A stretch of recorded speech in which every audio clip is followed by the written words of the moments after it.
அஸ்ஸலாமு அலைக்கும் வரஹமத்துல்லாஹி பரகாத்தஹு. Welcome to Noor terrace garden and vlog. Hi friends, நம்ம மாடி தோட்டத்தில் ஆடிப்பட்டத்தில் ஆரம்பித்த வேலைகளை ஒரு வழியாக கார்த்திகை பட்டத்தில் முடிச்சிட்டோம். இது வரைக்கும் நம்ம மாடி தோட்டத்தில் என்னென்ன வேலைகளை பார்த்துருக்கோன்னு சொல்லிட்டு இந்த வீடியோவில் முழுமையாக பார்க்கலாம். வாங்க வீடியோக்குள்ளே போவோம். ஆடிப்பட்டத்துக்காக தயார் செஞ்ச நாற்றுகளை எடுத்து வைக்க முடியாமல் நாற்றுகள் அப்படியே முத்தி போயிடுச்சு. அதுக்கான காரணம் என்னன்னு சொன்னா, நம்ம பகுதியில குரங்குகள் தொல்லை அதிகம். குரங்குகள் தினந்தோறும் கும்பல் கும்பலாகவும் கூட்டம் கூட்டமாகவும் வந்து கும்மி அடிச்சுட்டு போயிடும். நம்ம தினமும் பார்த்து பார்த்து ஆசையா வளர்த்த செடிகளை ஒரே நாளில் வந்து சின்ன பின்னமா ஆக்கிட்டு போயிடும். குரங்குகள் வந்துச்சுன்னா மொத்த தோட்டத்தையும் ஒரு 10 நிமிஷத்துல காலி பண்ணிடும். ஏதோ வந்தோம் காய்களை பறிச்சு சாப்பிட்டோம் அப்படின்னு சொல்லிட்டு இருக்காது. ஒவ்வொரு செடிகளுடைய அந்த நுனி பகுதியும் உடைச்சி போட்டுட்டு போயிடும். குரங்குகள் சாப்பிட்றத விட வேஸ்ட் பண்றது தான் அதிகமா இருக்கும். இதுக்கு பேர் தான் குரங்கு சேட்டை. எப்படி தரையில செடி வளர்க்கும் போது ஆடு மாடு பிரச்சனை வருமோ, அதே போல மாடியில செடி வளர்க்கும் போது குரங்கு பிரச்சனை. பாம்பை கண்டால் படையே நடுங்குமை என்பது பழமொழி. எங்க ஊர்ல ஒரு பெரியவர் சொன்னார், இந்த குரங்குலாம் பாம்புக்கு பயப்படும் அப்படின்னு சொல்லிட்டு. நம்மளும் ஓகே அப்படின்னு சொல்லிட்டு அமேசான்ல இந்த ரப்பர் பாம்பை ஆர்டர் போட்டாச்சு. ஆர்டர் பண்ணிய பாம்புகளும் ஒரு வழியாக வந்துருச்சு. இந்த பாம்புகளை காய்ச்சிருக்கக்கூடிய ஒவ்வொரு செடிகளில் வெண்டை கத்திரி ஒவ்வொரு செடிகள்லையும் அந்த காய்களில் சுற்றி விட்டாச்சு. நம்ம ஆன்லைனில் ஆர்டர் பண்ணி வாங்கினது வெறும் 10 பாம்பு தான். காய்ச்சிருக்கக்கூடிய எல்லா காய்களுக்கும் பாம்பை சுற்றணும் அப்படின்னு சொன்னால் நிறைய செலவு பண்ணி வேண்டி இருந்துச்சு. மறுபடியும் குரங்கு வந்து என்ன லப்பர் பாம்பெல்லாம் வச்சு விளையாட்டு காட்டுறீங்க அப்படின்ட்டு பழையபடி வேலையை ஆரம்பிச்சிருச்சு. எந்த காயில் பாம்பு சுற்றி இருக்கோ அதை மட்டும் திங்காம மற்ற காய்கள்லாம் பறித்து சாப்பிட ஆரம்பிச்சிச்சு. நம்ம தோட்டத்திலே குரங்கு சாப்பிடாத ஒன்று இந்த மிளகாய் தான். மிளகாயை தவிர மற்ற எல்லாத்தையும் குரங்குகளை சாப்பிட ஆரம்பிச்சிச்சு. குரங்குகள் சுண்டைக்காய், மிதிப்பாகல், புடலை, பீர்க்கன், கத்திரி, கொத்தவரை, வெண்டை, தக்காளி, அவரை, கத்திரி இப்படி ஒன்று விடாமல் எல்லாத்தையும் சாப்பிடும். இப்படியே தினமும் குரங்கு பிரச்சனையா இருக்கு, வேற ஏதாவது வழி பண்ணலாம் அப்படின்னு சொல்லிட்டு யோசிக்கும் போது மாடியில ஷெட்டு மாதிரி போட்டு ஃபுல்லாக கவர் பண்ணிடுவோம் அப்படின்னு சொல்லிட்டு பற்ற வச்சிருக்கவங்கள்ட்ட போயிட்டு எவ்வளோ ஆகும்னு சொல்லி கேட்டால் அவங்க ஒரு பெரிய அமௌண்ட்டை சொன்னாங்க. அவ்வளோ பெரிய அமௌண்ட்லாம் நம்மளால் இப்போ செலவு பண்ண முடியாது அப்படின்னு சொல்லிட்டு அடுத்து என்ன பண்ணலாம் அப்படின்னு சொல்லிட்டு யோசிக்கும் போதே நமக்கு ஒரு ஐடியா கிடச்சிச்சு. ஆர்எஸ்பதி களியை வச்சு நம்மளே ஷெட்டு மாதிரி போடுவோம் அப்படின்னு சொல்லிட்டு முடிவு பண்ணி அதுக்கு தேவையான ஆர்எஸ்பதி இந்த களியெல்லாம் வாங்கியாச்சு. மாடி ஃபுல்லாக போடாமல் ஒரு பகுதியில் மட்டும் போடுவோம் அப்படின்னு சொல்லிட்டு 20க்கு 10 அந்த இடத்த தேர்வு செஞ்சு அந்த இடத்துல மட்டும் ஷெட்டு போட ஆரம்பித்தோம். நம்ம தனியாக ஒரு ஆளால் இந்த வேலைகளை செஞ்சு முடிக்க முடியாது அப்படின்னு சொல்லிட்டு நம்ம நண்பர் கார்பெண்டர் சிவா அவர்கிட்ட சொன்ன உடனே அவர் வந்து எல்லா வேலைகளையும் செஞ்சு கொடுத்தாரு. ஜாயிண்டெல்லாம் வந்து கைத்தால் கட்டுனா மக்கி போயிடும் அப்படின்னு சொல்லிட்டு எல்லா ஜாயிண்ட்டும் ஆணியாலேயே அடிப்போம்னு சொல்லிட்டு எல்லா ஜாயிண்ட்டுக்கும் ஆணியே யூஸ் பண்ணியாச்சு. ஒரு வழியாக வலைகளெல்லாம் கட்டி ஃபைனலாக இந்த மாதிரி கொண்டு வந்தாச்சு. அல்ஹம்துலில்லாஹ். ஒரு வேலை முடிஞ்சிருச்சு.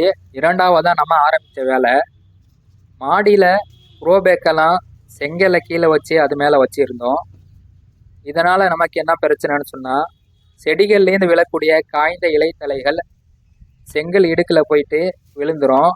அதை நம்மளால் சரிவரை க்ளீன் பண்ண முடியாது. அடுத்தது ப்ரோபேக்கில் உள்ள மண்ணை எறும்பு வேஸ்ட்டு தண்ணி வரக்கூடிய அந்த ஹோல் வழியாக வெளியிலே தள்ளிடும். அதையும் நம்மளால் சரிவர அள்ள முடியாது. சரி ஓகே ஸ்டாண்டு செய்யலாம் அப்படின்னு சொல்லிட்டு நம்ம ஆர்கே பட்டறை ராஜேஷ் அவங்கள்ட்ட ஆர்டர் பண்ணி இந்த ட்ரைன்செல் மேட்டெல்லாம் வாங்கியிருந்தோம். வாங்கியிருந்த ட்ரைன்செல் மேட்டு அது கூட எலக்ட்ரிக் ஹெவி பைப்பு இது ரெண்டையும் வச்சு நமக்கு தேவையான அளவு ஸ்டாண்டுகளை ரெடி பண்ணியாச்சு. ஒரு வழியாக 2 வேலைகள் முடிஞ்சிருச்சு. மூணாவதாக நம்ம ஆரம்பித்த வேலை நாற்றுகள் தயார் செய்கிற வேலை. நமக்கு தேவையான நாற்றுகளை ரெடி பண்ணுறதுக்காக மண்கலவை தயார் செஞ்சு விதைகளை போட்டு விட்டாச்சு. என்னென்ன விதைகள் போட்டோம் அது எப்படி முளைச்சிருக்குன்னு சொல்லிட்டு பார்க்கலாம். கரிபதன கத்திரி, நெய் மிளகாய், வெள்ளை நீட்டு கத்திரி, லைபீரியா தக்காளி, நம்ம தொடர்ந்து பயிர் செஞ்சுட்டு வர மாட்டுக்கொம்பு வெண்டை, சிவப்பு வெண்டையில போட்டு விட்ட 10 விதைகளும் முளைச்சிருச்சு. யானை தந்த வெண்டையில ஒரு சில விதைகள் மட்டும் முளைச்சிருச்சு.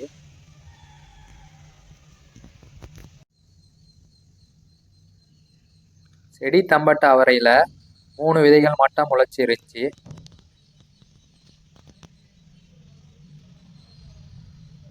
கொத்தவரை விதைகள் போட்டு விட்ட எல்லா விதைகளும் முளைச்சிருச்சு. தயாரான நாற்றுகளை ஒரு பக்கம் எடுத்து வச்சாச்சு. ஒரு மழை பெஞ்ச பிறகு இந்த நாற்றுகளை க்ரோ பேக்குக்கு மாற்றி வைக்கணும். நாலாவதா நம்ம ஆரம்பித்த வேலை மண்கலவை ரெடி பண்ணுறது. ஆடிப்பட்டம் ஆரம்பிக்கும் போதே நம்ம தோட்டத்துக்கு தேவையான மக்கிய மாட்டு தொழு உரம், ஆட்டு உரம் அதெல்லாம் வாங்கிட்டு வந்து நமக்கு தேவையான அளவு மண்கலவை ரெடி பண்ணி க்ரோ பேக்கில் நிரப்பி வச்சிருந்தோம். அது இல்லாமல் கூடுதலாக சில செடிகள் வைக்கிறதுக்கு மண்கலவை தேவைப்பட்டுச்சு. அதுக்கான மண்கலவையை இப்போ ரெடி பண்ணியாச்சு. ரெடி பண்ண மண்கலவையை க்ரோ பேக்கில் நிரப்பி நம்ம செஞ்சு வச்சுருந்த ஸ்டாண்டு மேலே தூக்கி வச்சாச்சு. இது இல்லாமல் ஒரு சில சொந்த வேலைகள்லாம் இருந்துச்சு. இந்த வேலைகளெல்லாம் முடிக்கிறதுக்காட்டியும் ஆடிப்பட்டம் போய் கார்த்திகை பட்டமே வந்துடுச்சு. நம்ம எதிர்பார்த்து காத்திருந்த மாதிரி மழையும் பெய்ய ஆரம்பிச்சிச்சு. சரியா கார்த்திகை 1 அன்னைக்கு நம்ம தயார் செஞ்சு வச்சிருந்த நாற்றுகளை தொட்டிலேருந்து க்ரோ பேக்குக்கு மாற்றி வைக்கிற வேலையா ஆரம்பிச்சாச்சு. ஆடிப்பட்டங்கிறது வெயில் காலம் முடிஞ்சு மழைக்காலம் தொடக்கத்துல வரக்கூடியது. பொதுவா ஆடிப்பட்டம் ஜூலை ஆகஸ்ட்ல ஆரம்பிக்கும். ஜூலை ஆகஸ்ட் செப்டம்பர்ல வெயிலும் படிப்படியா குறைஞ்சி பருவமழை ஆரம்பிக்கும். பருவமழை ஆரம்பிக்கிறதுனால பூமி ஈரப்பதத்தோட இருக்கும். அதனால நம்ம போடக்கூடிய எல்லா விதைகளும் ரொம்ப லேசான முறையில முளைச்சி வரும். விவசாயம் செய்ய ஒரு சிறந்த பருவம் ஆடிப்பட்டம். அதனால தான் நம்ம முன்னோர்கள் ஆடிப்பட்டம் தேடி விதை அப்படின்னு சொல்லிட்டு சொல்லியிருக்காங்க. ஆடிப்பட்டத்துடைய ஆரம்பத்துல வெயிலுடைய தாக்கம் சற்று லேசா இருந்தாலும் அதுக்கு பிறகு படிப்படியா வெயிலுடைய தாக்கம் குறையும். காரணம் என்னன்னா, நம்ம விவசாயத்துக்கு பெரிதும் நம்பி இருக்கக்கூடிய வடகிழக்கு பருவமழை அக்டோபர், நவம்பர், டிசம்பர் மாதங்கள்ல தான் நம்ம தமிழ்நாட்டில் ஆரம்பிக்கும். ஆடிப்பட்ட ஆரம்பத்துல நம்ம தொட்டிலேருந்து குரோ பேக்குக்கு மாற்றி வைக்கக்கூடிய செடிகள் வேர் பிடிக்கிற வரைக்கும் சற்று திணறும். வேர் பிடிச்சி செடிகள் வளர ஆரம்பிச்சு பூத்து காய்க்கக்கூடிய பருவத்துல பருவமழையும் தொடங்கிடும். அந்த நேரத்துல செடிகளை பார்க்கும் போது பச்சை பச்சைன்னு பசுமையா இருக்கும். நம்ம தினமும் தண்ணி ஊற்றி விதவிதமான உரங்களை போடும் போது கூட செடி அந்த அளவுக்கு பசுமையா இருக்காது. ஆனா ஒரு மழை பெஞ்ச பிறகு நம்ம செடிகளை பார்க்கும் போது பச்சை பச்சைன்னு பசுமையா கண்ணுக்கு குளிர்ச்சியா இருக்கும். அதுக்கு காரணம், ஒரு செடி வளருவதற்கு தேவையான nitrogen, phosphorus, potassium, calcium, magnesium போன்ற சத்துக்கள் மழை நீர்ல இருக்கு.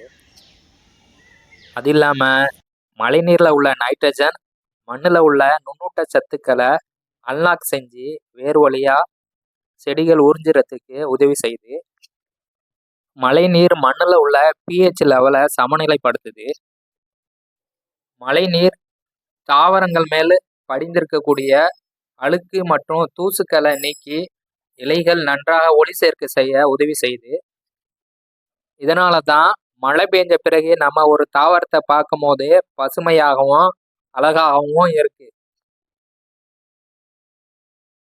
இப்ப கார்த்திகை பட்டத்தை பத்தி பார்ப்போம். கார்த்திகை பட்டங்கிறது நவம்பர், டிசம்பர் மாதங்கள்ல, அதாவது தமிழ் மாதம் கார்த்திகை, மார்கழி இந்த பருவத்துல வரக்கூடியது. நவம்பர், டிசம்பருங்கிறது வடகிழக்கு பருவமழை பெய்யக்கூடிய காலம். இந்த கார்த்திகை பட்டத்துல விவசாயிகள் அதிக அளவு நிலக்கடலை, எள்ளு, கொண்டக்கடலை, கம்பு, கத்திரி, கொத்தமல்லி, தக்காளி, மிளகாய் போன்ற ரகங்களை பயிர் செய்கிறாங்க. இந்த கார்த்திகை பட்டங்கிறது குளிர்கால காய்கறி பயிர்களான முள்ளங்கி, கேரட்டு, பீட்ரூட்டு, கோஸு, காலிஃப்ளவர் இதுக்கெல்லாம் ஒரு சிறந்த பட்டம். நவம்பர், டிசம்பர் மாதங்கள்ல கீரைகள் விதைக்காமல் இருக்கிறது நல்லது. காரணம் என்னன்னா, தொடர்ந்து மழை பெஞ்சிட்டு இருக்கிறதுனால கீரைகள் சரிஞ்சு அழுகி போயிடும். ஆடிப்பட்டம் எப்படி விவசாயம் செய்யறதுக்கு ஒரு ஏற்ற பட்டமோ, அதே மாதிரி கார்த்திகை பட்டமும் விவசாயத்துக்கு ஒரு சிறந்த பட்டம். இரண்டுக்கும் உள்ள வேறுபாடு என்னன்னா, ஆடிப்பட்டத்துடைய தொடக்கத்துல வெயில் இருக்கும், முடியும் போது மழை பெய்ய ஆரம்பிச்சிரும். கார்த்திகை பட்டத்துடைய தொடக்கத்துல தொடர் மழை பெஞ்சிட்டு இருக்கும், முடியும் போது வெயில் காலம் தொடங்கிடும். தொட்டிலேருந்து குரோ பேக்குக்கு நாற்றுகளை மாற்றி வைக்கிற வேலையை நம்ம தொடர்ந்து மாலை நேரத்தில் செஞ்சுக்கிட்டே இருந்தோம். கூடவே எனது மகளும் எனக்கு தேவையான உதவியெல்லாம் செஞ்சு கொடுத்துட்டு இருந்தாங்க.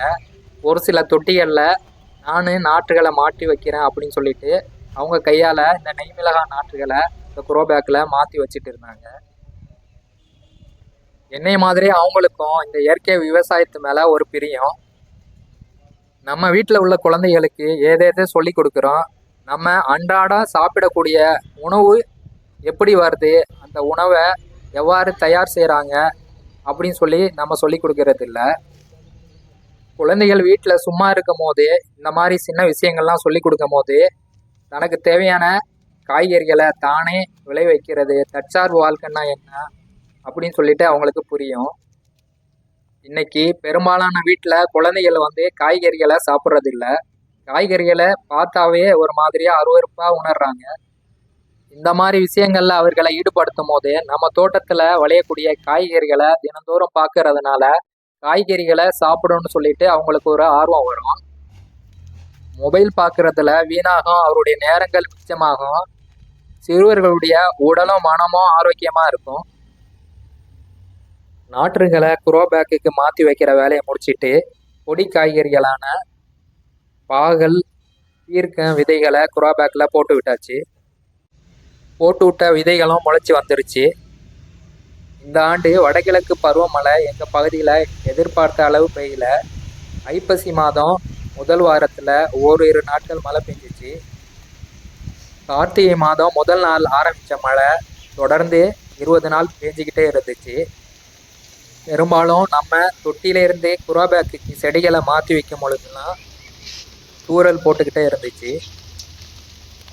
தொடர்ந்து மழை பெஞ்சிட்டு இருந்ததுனால நம்ம வச்சு விட்ட செடிகள் எல்லாம் எந்த ஒரு வளர்ச்சியும் இல்லாமல் அப்படியே நின்றுக்கிட்டே இருந்துச்சு. அவ்வளோதாங்க, ஆடிப்பட்டத்தில் ஆரம்பித்த நம்ம வேலைகளை ஒரு வழியாக கார்த்திகை பட்டத்தில் முடிச்சிட்டோம். இந்த கார்த்திகை பட்டம் எப்படி இருந்துச்சு, குரங்குகள் மறுபடியும் தொல்லை கொடுக்குதான்னு சொல்லிட்டு அடுத்த வீடியோவில் நம்ம தொடர்ந்து பார்ப்போம். தொடர்ந்து வீடியோவை பார்த்ததுக்கு மிக்க நன்றி. மறக்காமல் வீடியோ எப்படி இருந்துச்சுன்னு சொல்லிட்டு கமெண்ட் பண்ணுங்கள், உங்கள் நண்பர்களுக்கும் ஷேர் பண்ணுங்கள். தொடர்ந்து இது போன்ற பயனுள்ள தகவலுக்கு மறக்காமல் நம்ம சேனலை சப்ஸ்கிரைப் பண்ணிக்கோங்க. தேங்க்யூ ஃபார் வாட்சிங்.